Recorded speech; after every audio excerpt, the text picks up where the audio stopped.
when your computer shuts down mid-game because you kicked that power cable. If you can relate, go ahead and subscribe. Welcome, I'm Stuck with Gum, and here's some tips and tricks to help you improve your performance in first-person shooters. Whether it's Counter-Strike, Fortnite, Call of Duty, whatever. It's all applicable. I'm only using Titanfall 2 footage because I already had it. Tip number 1, movement. Now, you always want to be moving. This isn't always true, but I'll get into that later. Now, generally speaking, when engaged toe-to-toe with another target, you want your movements to be unpredictable. This can be in the form of sidestepping to the left and right, as you can see me doing here, and that makes you that much harder to hit. But there is a drawback that, it's not often mentioned, and that is your accuracy is affected by your movements. It is much easier to hit and track a target when you are stationary. But being stationary makes you an easy target. So when should you move and when should you stay still? I recommend staying still when the target poses no threat to you, so you can maximize your accuracy in that moment. Now, this can either be when he doesn't know you're there, poses no means to harm you, or is running away from you. You still need to assess the situation to decide when to maximize your accuracy by staying still and when to move. But keep in mind that when you're stationary, you could be an easy target to someone else. Shoot and scoot. When you need to keep moving but still want the stabilizing benefits from being stationary. Now, hitting targets can be difficult depending on how far away they are and how fast they're moving.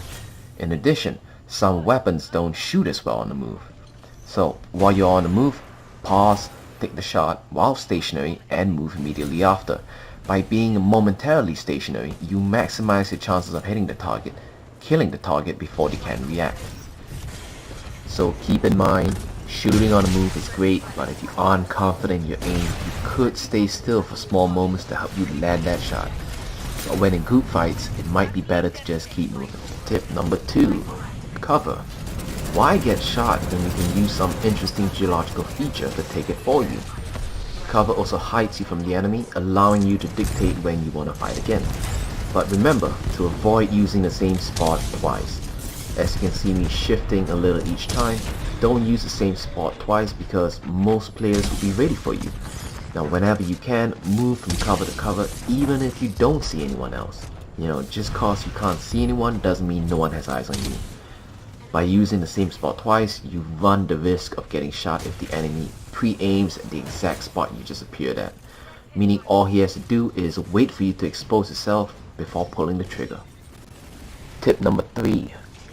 Invest in a proper gaming mouse. It doesn't have to be a top tier one that costs a few hundred, but make sure it has decent DPI.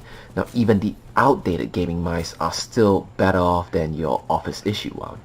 You just cannot play well with one of those, and even if you can play well with one of those, I guarantee you can play a lot better with a proper gaming mouse.